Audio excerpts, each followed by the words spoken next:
আসসালামু আলাইকুম। ভূমি রেকর্ড ও জরিপ অধিদপ্তরে 2524 পদে যে সার্কুলারটি প্রকাশিত হয়েছিল সেই সার্কুলারের পরীক্ষার চূড়ান্ত তারিখ এবং কোন কোন পদের পরীক্ষা কত তারিখে অনুষ্ঠিত হবে এই বিষয়ে আজকের এই ভিডিওটিতে বিস্তারিত আলোচনা করতেছি। আপনাদেরকে ভিডিওটি প্রথম থেকে শেষ পর্যন্ত দেখার জন্য অনুরোধ রইল এবং যারা যারা আমাদের এই চ্যানেলের এখন পর্যন্ত নতুন সদস্য রয়েছেন তারা অবশ্যই চ্যানেলটি সাবস্ক্রাইব করে পাশে থাকা বেল আইকনটি অল করে দিন। এই সার্কুলারটি প্রকাশিত হয়েছে 21 নভেম্বর 2024 ইং তারিখে। এছাড়াও এই সার্কুলারের আবেদন শুরু হয়েছিল 26 নভেম্বর এবং আবেদন করার শেষ সময় ছিল গত 9 ডিসেম্বর 2024 ইং তারিখ পর্যন্ত।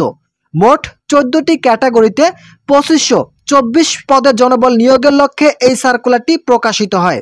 ভূমি রেকর্ড ও জরিপ অধিদপ্তরে দ্বিতীয় ধাপের পরীক্ষা 2 ধাপে অনুষ্ঠিত হতে পারে। 14 মার্চ অথবা 21 মার্চে পরীক্ষা অনুষ্ঠিত হবে।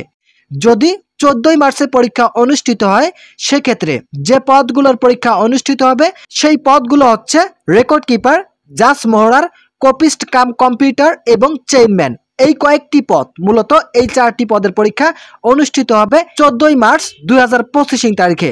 এছাড়াও 21 মার্চ পরীক্ষা অনুষ্ঠিত হলে অন্যান্য যে পদগুলো রয়েছে যেমন পেশকার, অফিস সহায়ক, খারিজ সহকারী, এই 3টি পদের পরীক্ষা অনুষ্ঠিত হবে। ভিডিওটি চলাকালীন সময় আপনাদের কাছে আবারও রিকোয়েস্ট করতেছি, এখন পর্যন্ত যারা আমাদের এই চ্যানেলের নতুন সদস্য রয়েছেন তারা অবশ্যই চ্যানেলটি সাবস্ক্রাইব করে পাশে থাকা বেল আইকনটি অল করে দিন। আপনারা যারা এই সার্কুলারে আবেদন করেছেন তারা অবশ্যই পরীক্ষার জন্য ভালোভাবে প্রস্তুতি গ্রহণ করুন। যেহেতু পরীক্ষার আর বেশি দিন সময় নেই তাই আপনাদেরকে যথাযথ প্রস্তুতি গ্রহণ করতে হবে। এছাড়াও যারা ভূমি রেকর্ড ও জরিপ অধিদপ্তরের নিয়োগ পরীক্ষার সাজেশন সহ খাদ্য অধিদপ্তরের সাজেশন পেতে ইচ্ছুক তারা অবশ্যই কমেন্ট করবেন। আমি সম্পূর্ণ ফ্রিতে আপনাদেরকে একটি সাজেশন প্রোভাইড করব, সেখান থেকে আপনারা 70% কমন পাবেন। তো বন্ধুরা, যারা যারা এই সার্কুলার আবেদন করেছেন তাদের জন্য শুভ কামনা রইল।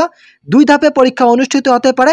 প্রথম ধাপে 14 মার্চ পরীক্ষা অনুষ্ঠিত হতে পারে। এছাড়াও যদি 14 মার্চ পরীক্ষা অনুষ্ঠিত না হয় তাহলে 21 মার্চ পরীক্ষা অনুষ্ঠিত হবে। আজকের এই ভিডিওটি এ পর্যন্ত। আশা করি এই ভিডিওটি থেকে অনেক উপকার পেয়েছেন। যদি উপকার পেয়ে থাকেন তাহলে অবশ্যই চ্যানেলটি সাবস্ক্রাইব করে পাশে থাকা বেল আইকনটি অল করে দিন।